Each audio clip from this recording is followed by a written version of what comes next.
जवाब है। वो तो है। आहा लाखों दीवाने मेरे पड़े हैं पीछा, नहीं बुझाता रखो कितनों का इच्छा। गिव मी तंग आ गई हूँ मैं इस खेल से। अरे सुन ते घोटी न जइबे तेला से हम अमर न होइबू लेला से। ते घोटी न जइबे तेला से हम अमर न होइबू लेला से।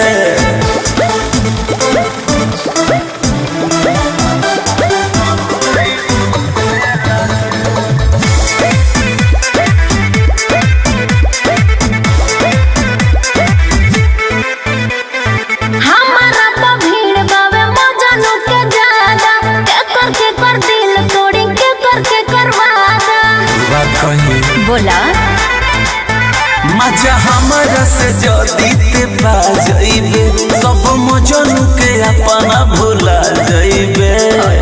सटना दूर चाहती हूँ रहना जो मेहना से। सुना बोला तोरी घोटी न जाई देला से हम अमर न होइब लेला से। ते घोटी न जाइबे देला से हम अमर न होइब लेला से।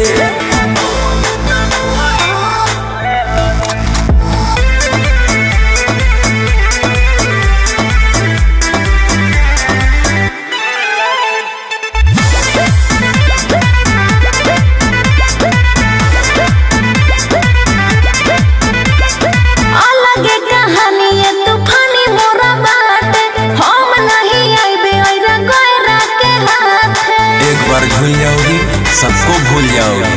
ठुकराहू जनी दिन बवाली के चट ले उठवा के लाली के चटवा चटे